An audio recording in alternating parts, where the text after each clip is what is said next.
Good morning, everyone. My name is Gill Gatfield, and I'm from New Zealand. I'm really excited to be here in Aarhus. It's a super cool city. I'm really impressed. I think it's possibly one of the best kept secrets in the world, so you can get that out there.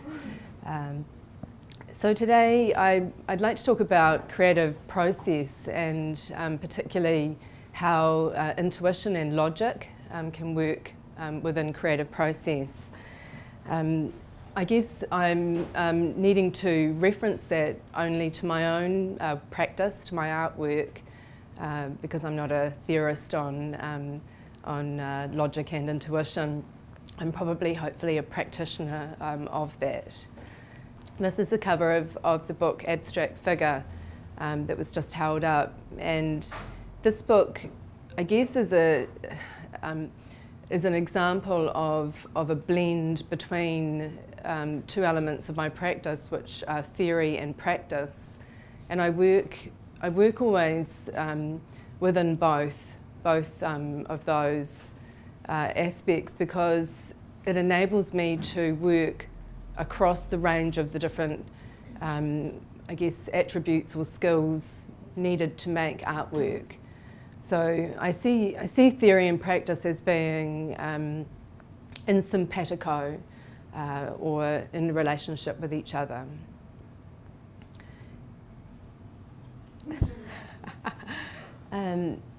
This image is an artwork that's called Canvas, and when I start making art, when I'm engaging in really an open book phase of what will I do next, what do I want to make, I guess I visualize a blank canvas. I like to see the opportunity to make art as just an open field, and I don't want to have rules or constraints around what I have to use as material or what I have to do in terms of process and method, and anything that would control what the outcome might be. So beginning from that completely blank field, this work emerged, and it's made of multiple units which are all disposable nappies or diapers, and so they're stretched open and woven across a gallery wall, and partly motivated by the context of the exhibition space, which is the Auckland Art Gallery, one of our main art galleries. They were needing to fundraise to build a new building, and they asked artists to make works that might prompt sponsors to donate and to support the project of the build. So I wanted to make canvas. I wanted to provide the open space that was for art, and I wanted it to be nascent or at the early phases of that process. So it's the baby, it's the beginning. And I guess that's an example of a type of approach that I would take within my practice. And then about 10 years ago, I also made this work, which is called Lawn, and it's live grass inside a stretched canvas frame. So here, the live grass is a media for me. It's a material. It's the ground. It's the substrate. Because for those of you who are perhaps come through painting theory, you always prepare the ground first. You can't actually apply anything to a surface unless it's able to hold what is to be put onto it. So using live grass, it just was one of those things. I needed to make something, and I looked at my feet, and I was standing on the grass. So I cut it out. And from there, I developed a whole body of work, which is called Being Made. And the Being Mades borrow a little bit from Duchamp's ready-mades, where they're units which are readily available, and they're common objects which are then put into some kind of motion. And in the case of my Being Mades, they're actually put into perpetual motion because they don't die. The grass is dormant, and it turns into all sorts of different variations. So this is the same work 2 years later. So I was also very interested in the connection between art collecting, art ownership, and art making and art objects. So I wanted to create a relationship between the art object and its final owner that is enduring and creates this almost like an umbilical cord connecting the two together.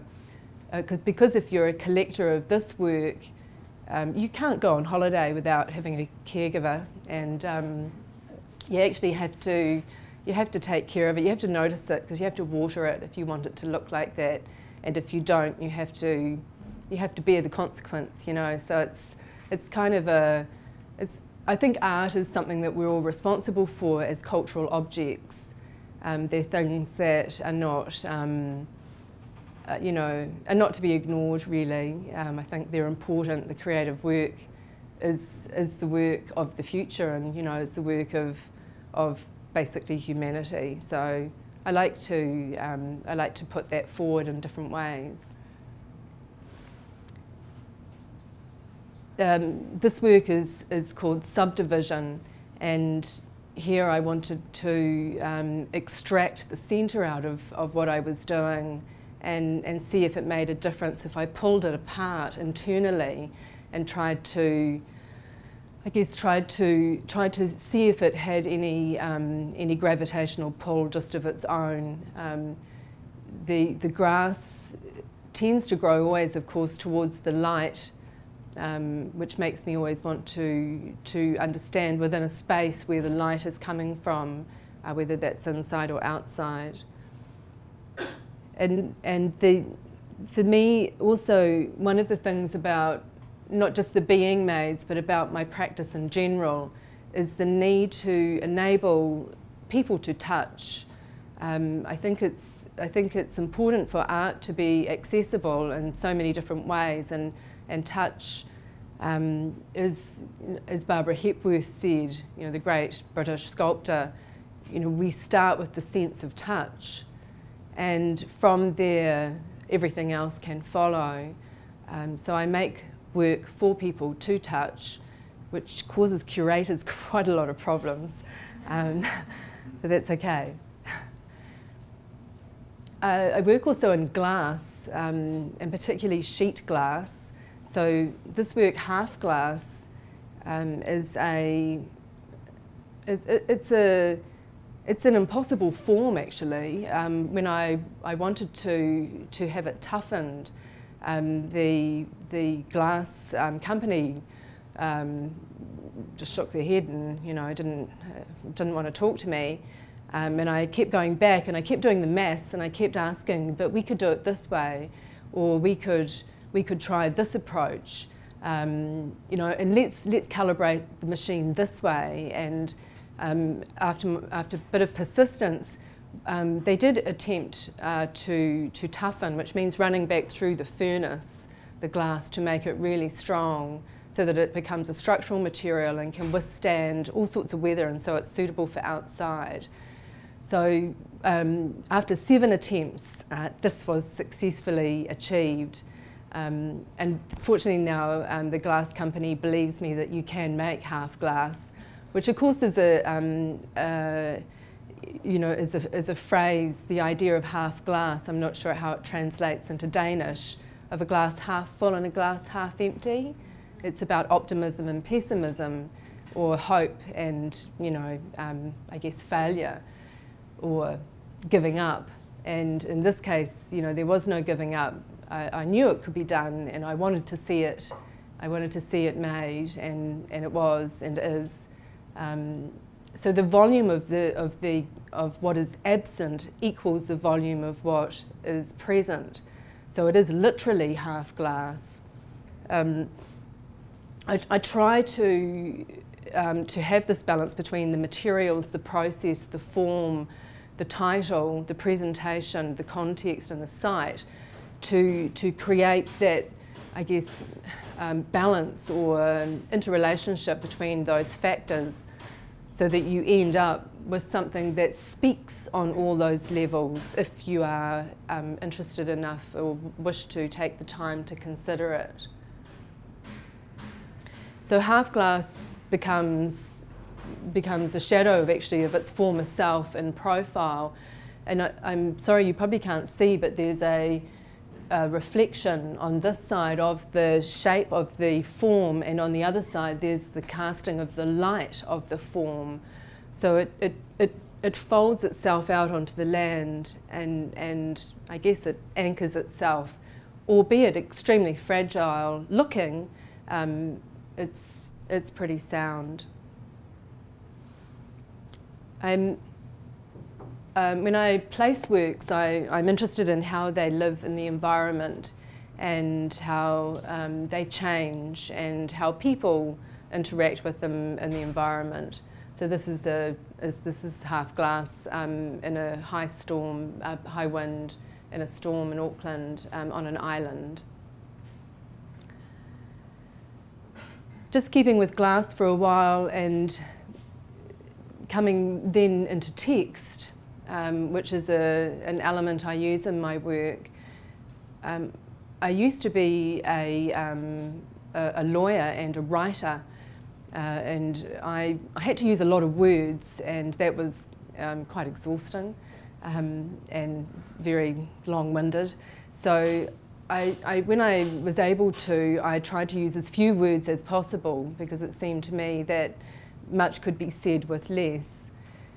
So I started using individual letters and numbers quite some time ago. And this work, I Am, it's a freestanding form of 3 individual texts, each of which have a whole lot of things going on for them, but collectively, I guess, are a philosophical and really, I guess, in a way, a spiritual kind of language that we can see or see through. We can walk around it, we can contemplate it. It becomes, in its alternative views, I am, and in reverse it becomes my. And in Māori in New Zealand, in the Māori language, the word mai, M-A-I, refers to an extension of time and space, and it's the complete opposite of this declaratory I am, this very strong, you know, forward statement about individuality. Mai is about giving and allowing and being quiet, actually. So the work is actually called I Am / my, and the two are very much coexistent, because one does not occur without the other. So we have in New Zealand this, I guess, initially bicultural but now very multicultural society, and the way that our different peoples live together and communicate is what I was working on with this work. I sometimes find that when you use text, and particularly if you use the letter I, that it becomes biographical, because it's easy to read into it that it's about the maker's personality or the maker's position on something. And so I was interested in that feedback, and that's one of the things I try to do. I try to be very receptive and thoughtful, if I can, about the feedback that I get from people. So I started to want to hold down the eye and to try to look at it as whether or not it had this potential to in itself be objective, because I'm not interested in confessional art. I'm not a biographical artist in the sense that it might have looked. So I wanted to, and the photograph taken was completely accidental.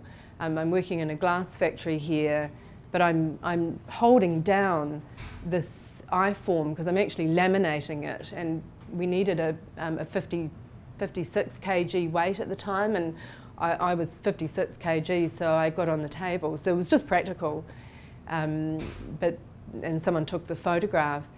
From this, I was building this body of work around the third person, and the third person is about objectivity, because if you have a third person, you have, I guess, an omniscient or omnipresent position, and the third person, in the case of these works, are actually individuals who are named, who all developed a nom de plume, a name to work under, because who they were was not good enough for what they needed to do.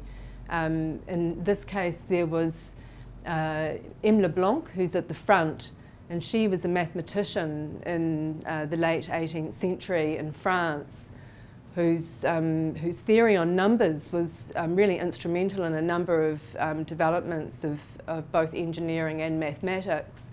And she wanted to study maths, but she couldn't because she was a woman, so she had to give herself a nom de plume. So she called herself Monsieur Leblanc, Mr. White. And so as Mr. White, she got essays and information from the professors, and she was able to learn and study mathematics. She won a huge prize in Paris as a mathematician, which by the time she won that, she was allowed to receive because she was a married woman, and a married woman could have the prize. But her name is not on the Eiffel Tower, and that was of interest to me because her theories were part of the knowledge used to build the Eiffel Tower. So I wanted to make a statue for her, or I wanted to express her persona. So I've made her head out of a toughened glass with a steel grid all the way through it. So it's like a mathematical grid. So it's like she had nerves of steel. She had to have really, really strong backbone. So I gave her really strong body, and she's white and she's clear and she's striking. And she stands here with her I guess, other models, and these other two are, this is actually Eros Salvé, which is Duchamp's alter ego, because he developed, Marcel Duchamp, he developed an alter ego of a female persona so that he could make some art that spoke about gender and spoke about the political position of things. So I wanted to express what that persona may have looked like, because he was often, it was conflated with his own persona, but that persona, Eros Salvé, she actually made some of the more interesting works in Duchamp's oeuvre. So in her case, I gave her double-sided glass so that she looks different from each side. You can't see through her. In one way, she will reflect you, and the other, she will reflect the room. And behind that work is a work called Portia, which might be better in the next image. Portia is from Shakespeare's play, The Merchant of Venice. You'll be perhaps not aware of this play, but here was this is a very interesting circularity in this story of Portia, who was a main character in The Merchant of Venice. She was a lawyer, and she was to argue for the rights of her lover's best friend to have him not be beheaded. So women were not able to be lawyers, so she donned the robes of a male lawyer and acted and played this role. But the interesting twist is that in Shakespeare's time, women were also not actually able to be actors on the stage. So instead, a male actor played the part of a female who was playing the part of a male lawyer. So Portia is totally duplicitous and extremely seductive in her way of being able to draw all of these personas together. So I place these sorts of characters in relationship with each other to see what the conversation can be. I work in stone as well, stone, glass, grass, nappies. I don't like to limit what I do, but I do want to explore as much as possible within the materials that I use, the properties that they have or can have. So this is not I. It exists whether it's present in unlit situations, and it exists when lit. This is sunlight passing through. So I guess the existential,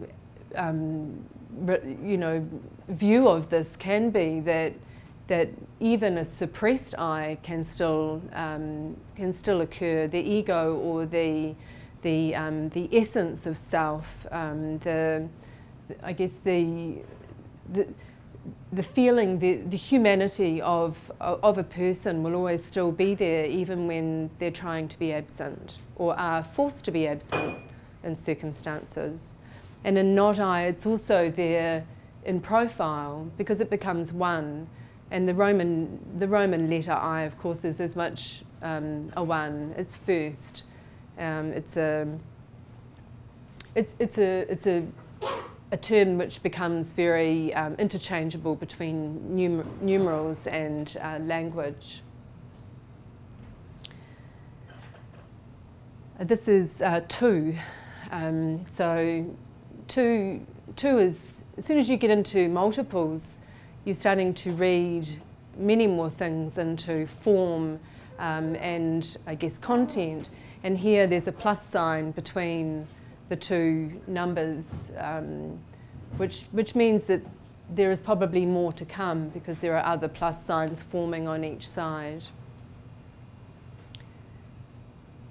The opportunity arose for me to work in a major public space at a big transport station in Auckland, and I made a work called Silhouette.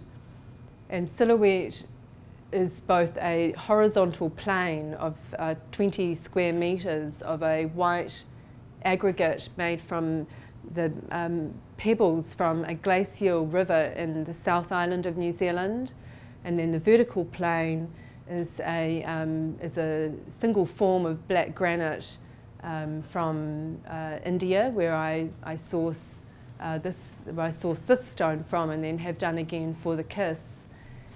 The way that this project came about was that the family who had originally owned this land and were giving it to the city, they had quarried and got rock out of the earth in this area, which is at the edge of a volcanic lava flow from one of our islands.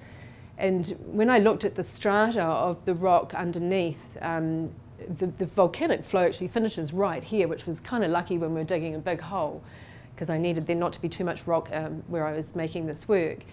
I found these very strong horizontal strata of a dense black stone, but it had gone. It was no longer there, and it had been used to make the roads and to build buildings and to create infrastructure over 100 years.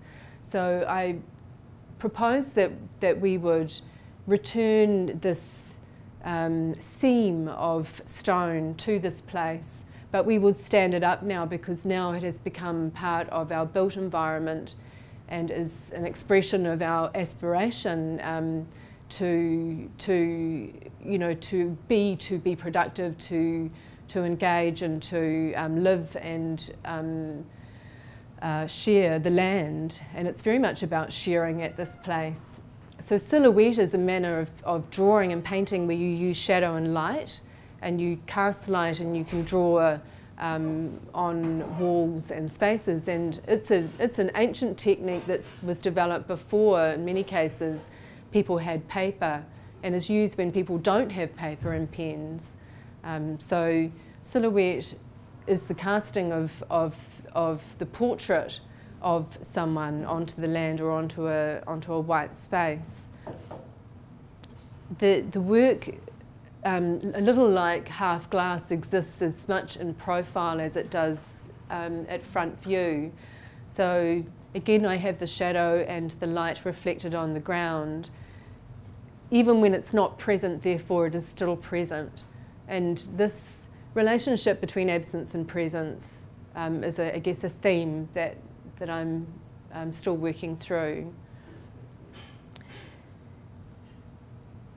I'm really interested in the reception of work in public space, whether it's inside or outside, and silhouette has become a meeting place for certain people, and they regularly will be there. And these two little boys, they always meet their bigger sisters there after school every day. But then after they've gone, some other kids, actually it's their turn and they meet their mum or dad. And so it's a place for, partly for refuge as well, and gives a homing or a pointer for people. This piece here is called Native Tongue. In New Zealand we have a tree called the Kauri tree, and the Kauri tree is our tallest tree. In fact, it's one of the tallest trees in the world. It's what we call a giant in the forest, and it grows completely tall and straight, and then it has a canopy at the top. And they can be 50 metres high, and the girth can be 4 metres wide. And when the first settlers came from Europe to Aotearoa, New Zealand, they felled these forests because the timber was so straight and beautiful. So all of these trees in the north part of the North Island were used to build ships and houses and factories later. But this material, it has been there for actually centuries before there were any people in Aotearoa, New Zealand, because the Māori came after the land, of course, was already full of bush and birds and fish, and so there was a lot of food, which is what brought those first migratory peoples to New Zealand. So in the far north, buried in the swamps, are these trees. Some of them still are there, and they've been there, in the case of this particular tree, for over 45,000 years old. So that's a really long time for a natural material to be under the ground, and it's not stone, so you would think that it would rot and it would be of no use. But what has happened in the peat swamps in New Zealand is that there's a chemistry that actually preserves the timber while it is there. And there's a whole lot of different, very interesting geological and scientific things going on within these sites. So I worked with the people who extract these trees, and I went and stayed up there and worked with them, and we removed some logs and we found some that were really great, really beautiful. It's like we call it a tonga, like a treasure. Tonga in Māori means treasure, and it means it's something which you are to treat very specially. It's not unimportant. It's special. So this work is carved from a single tree. The tree itself was already 2,000 years old before it fell down, so 45,000 plus years ago this was actually standing in a forest. So here I have placed native tongue in a botanic garden, in a very special botanic garden, and I've placed it between specimens of different types of trees because it's actually largely missing from this garden, and this Kauri tree would have been there a long time ago. I wanted it to be in a particular place. I had a very clear vision of where it should stand. So the work is very tactile, and people love to stroke it and put their faces against it and feel it. So it's got a very strong feel about it, and it's made from heartwood. And I wonder, perhaps maybe it's the heartwood that is drawing people in, into its embrace almost. It's got fine details. When I work with these very strong forms, I try to take out everything that's not necessary. I think that it's important to leave in the essence of something if possible. So I still like to have some things that feel right. So some very small internal curves, some hints of texture, some traces of the life of the material. I don't want to perfect the material. The material is perfect. So it's just to be able to express that as much as possible with this process of giving and taking with the material.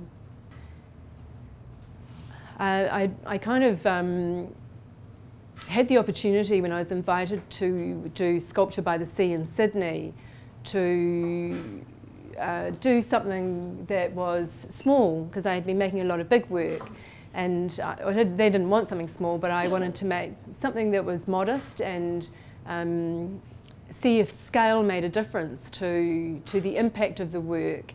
And like all things, you get a proposal and you're reading it and you're thinking, what am I going to do? This is, and I look at my feet, I've already used the grass, and I look at the sky and I've used the light, and look at the window, I've used the glass, and and then I looked at the form, and I saw in the middle of the form, Sculpture by Sea.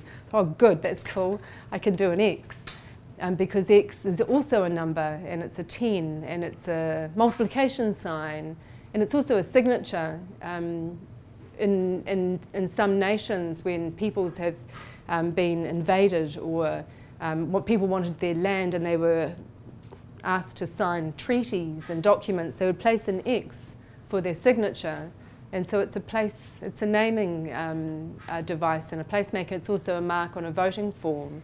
So I made a granite X, and I placed it in a cave, or near a cave, because it's a cave marker where Aboriginal peoples here on this site were seeking shelter and using as a space underneath these overhangs on these cliff tops. They would go in there and from the heat as well, but also to make food, but to watch for a danger looking up the coast. So I marked that spot with an X, and I've been interested in caves for a long time, and obviously because of the material in them, but also the qualities of light and the containment of them. I'm claustrophobic, which means that I'm always pushing myself to have to try to not be interested in caves. It doesn't seem like a good thing to do, but I found in Paleolithic research that there are all these forms that are used in caves around the world. So that was a really interesting thing to be learning. And of course at the Roman Colosseum there is markings on stones as well, which are the Roman numerals. And then in Egypt, that's the Rosetta Stone. There are these very special stones, and stones have meanings just in themselves. They don't even have to be big. And this is making me think of what to do then. This is at the time I'm thinking about Aarhus and Sculpture by the Sea. And this this letter, I still haven't finished with this letter, this X, this number. And so I'm thinking of, what is this relationship that's so pulling me towards this? And it's like a kiss. I wanted to be really connected and close to it and explore this idea of the kiss, because an X at the end of a text message or a letter, sometimes we would write a small X for a kiss. So I looked at Rodin and Brancusi. I went through painting history. There's Munch, Hayez, the Klimt, very famous paintings and notions. This kiss, it's very much a cultural, it's a touchstone within culture of how we convey this connection between people. And other references that I have pulled upon are, often I think of Leonardo da Vinci and the relationship between the human figure and nature. And you will see a very strong X form in this drawing, which is a very famous drawing of man. Malevich, Casimir Malevich, and the relationship between nature and humanity was a core element in Malevich's practice as well. When he was making things like the black square, these were ways that he could reduce to abstract form the essential principles of what makes us human. So you have these ideas, right, and they're very practical, but then you have to make them happen, and they become testing. So I had to find a quarry, because this kiss could not be small. This kiss to me needed to be monumental. It is, it's a powerful thing and a very important way to describe something which is not minimal. So I found a quarry, and we had to quarry 3 blocks of stone, because the scale of the work, when I was thinking about Denmark and learning about Denmark, I found that you were extremely tall, and so I had to make the work a lot taller than I would have made for perhaps another location. And that made it difficult, because I had to get an even bigger block of stone. And so we had to find 3 blocks within the quarry, because the work was to be made only from one block of stone. And the first 2 were not quite right, and they didn't have the right properties. So I kept pushing, and I got the block of stone. So there it is. That block of granite is over 3.5 meters high by 2.4 meters wide and deep as well. So it's a substantial block. The work weighs 4 tons. And processing was difficult, because this is not only an outsized block, it's an outsized, everything about it is out of size. So the machinery had to be modified, and we had to use a lot of old processing, a lot of hand work. There's 50 square meters of edge polishing in this artwork. And I modelled and tested and analysed and looked at how I would place this work in Aarhus, and what the land is like at Bellahage, and what the light is like, and the sea, and how do the people move in this place, and what is in the forest, and what is in the water, and how many hours of daylight are there, and there are many. So when it came then to installing the kiss, I had a very clear idea, but I actually lay on the land. I came when there was no one else there, and I lay down, and I put my feet towards the port, and I put my head towards New Zealand. And so that became the axis, the orientation of the work. I also put my arms out, and that was east and west, so that was lucky that it all worked and came together. And I think it was, I think in the way that the work came together was perhaps meant to be. It was one of the most problematic projects that I've initiated and had to see through. I've been working on it for about 1.5 years. So I was very glad that when we got to this stage and we took the crane off and it stood up. So if you go up the forest path, you can see the kiss through the trees, and that will give you a glimpse of the text, numeric and symbolic form at the top. And then as you go down through the path into the ground, you might see details like you can see sometimes that birds have tracked around the base. Yeah, it's in the next slide. There's little bird prints right around, and there's a pair of birds who feel quite attracted to this form, and they go round and round and round, and in the morning their prints are there, the tracks. I think they like the warmth, but I think they also, perhaps a little bit like a stone marker of this sort of shape, it has a gravitational pull to the centre. You can see this in things like Stonehenge and in other forms, particularly if there's a circularity. This also, of course, has a relationship with the Nordic cross. These sorts of dynamics within form, which can be enhanced with sight, light and material, can actually have an impact on the audience, be they human or insects. I think it's insects and animals, birds, how they respond to the work. I find it really fascinating, and I watch as much as I can to see what happens over time when there aren't any people. I try to be like a little in the bush, and I would watch, and it's very informative for me. I think it's one of the most interesting perspectives to take, if possible.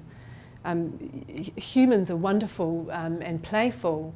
You can see this person here is doing this in the side of the, and quite a few people do really cool things with their arms and legs, and it's just so much fun, and the kids seem to love it, which is really great, and play and run around, and the port is reflected almost in perfect profile in this orientation. And people will kiss, which is really nice and very romantic.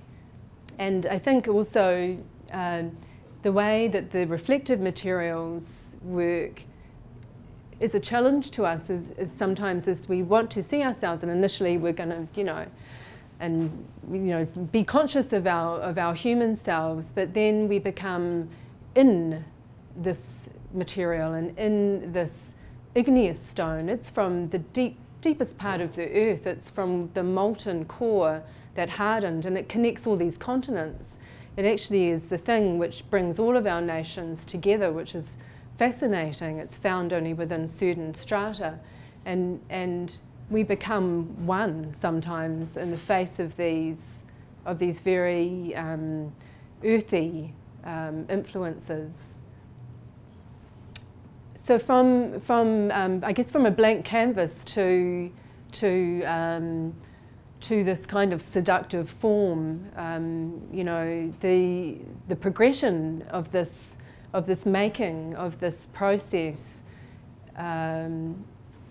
it just keeps multiplying. It doesn't end, and I'm really excited about what's next. I think it's a good project to be working on from here. So I'm looking forward to the Women's Museum opening. I think it's next Saturday. I hope you can all come along and see what we're building there. Thank you.